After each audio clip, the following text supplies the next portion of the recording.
Most people think the 2026 Yamaha YZ450F is just another yearly update. A new graphic kit, maybe a tweak to the mapping, and that's it. But after spending real time looking into it and comparing it to the previous version, I don't see it that way at all.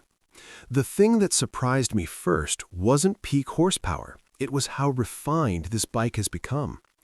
The YZ450F used to feel like a wild animal. Fast, yes, but slightly intimidating. Now it feels calculated. When I compared the 2026 model to the previous generation of the Yamaha YZ450F, I noticed Yamaha isn't chasing crazy numbers anymore. They're chasing control, and that changes everything. Most riders assume a 450 has to feel explosive to be competitive. That's the misconception. Power that scares you isn't always power that wins races.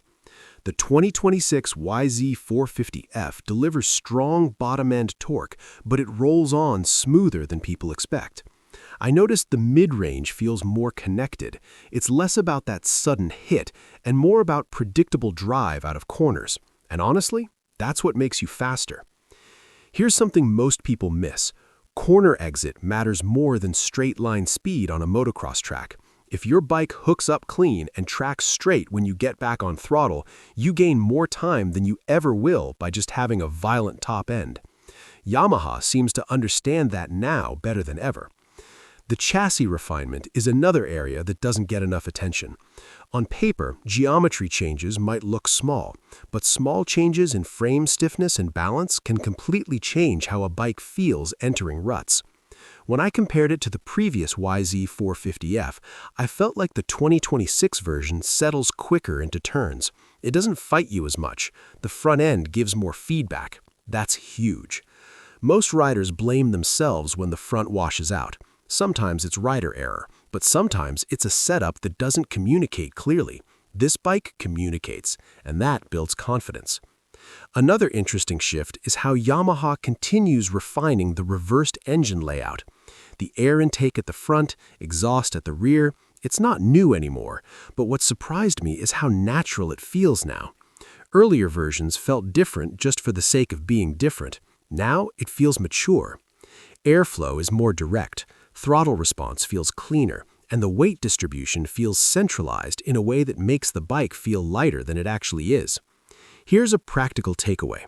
If you're coming from a 250F, the 2026 YZ450F won't shock you as much as older 450s would. That smoother delivery makes the jump less intimidating. But let's talk suspension. Yamaha's KYB setup has always been strong.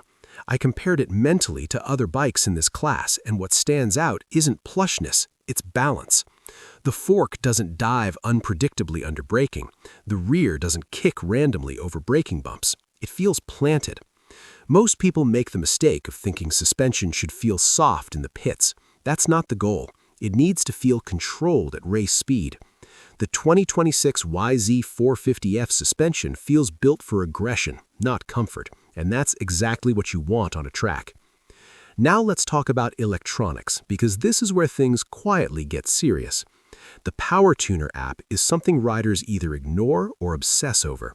I used to think it was just a gimmick, but the more I looked into how tunable this bike really is, the more I realized its genuine advantage. You can adjust mapping, traction characteristics, engine braking feel, and it actually makes a noticeable difference. Most riders never experiment beyond the stock map. That's a mistake. A slightly softer map on a slick track can make you smoother and faster. A more aggressive setting in deep sand can help you stay on top. The bike gives you options. Use them. What surprised me most about the 2026 version is how cohesive everything feels. Engine, chassis, suspension, electronics, nothing feels like it's fighting something else. Sometimes bikes have strong engines but nervous frames, or great suspension but abrupt throttle. This one feels unified, and that's rare. Compared to its earlier versions, the current YZ450F feels less like a raw race machine and more like a refined weapon. Now, is it perfect? No. If you're an amateur rider who rarely rides aggressively, this bike can still feel like overkill. A 450 demands respect. Throttle control matters, body position matters. But that's also the point. A lot of riders think buying a 450 automatically makes them faster. That's another misconception. It amplifies your strengths and your mistakes. The 2026 YZ450F doesn't hide poor technique, but it rewards good technique in a very clear way. One more thing that stood out to me: stability at speed. On long straights or fast outdoor sections, it tracks straight with confidence. It doesn't get twitchy when you're wide open. That kind of stability reduces fatigue, and fatigue is something most riders underestimate. When you're tired, you make mistakes. When your bike feels stable, you conserve energy. That's not flashy, but it wins motos. If I compare this 2026 model to older 450s from a few years back, the difference is maturity. It's less about drama and more about precision. And that's what makes it interesting. Because the YZ450F used to have a bit of an aggressive reputation. Now it feels calculated, composed, and serious. If you're a racer who wants a bike that feels ready straight out of the crate, this one makes a strong case. If you're an experienced rider moving up, it's surprisingly manageable. But if you just want bragging rights for owning a 450, you might miss what makes this bike special. It's not about ego anymore. It's about execution. And honestly, that's why the 2026 YZ450F stands out to me. Not because it screams the loudest, but because it feels like it finally knows exactly what it wants to be.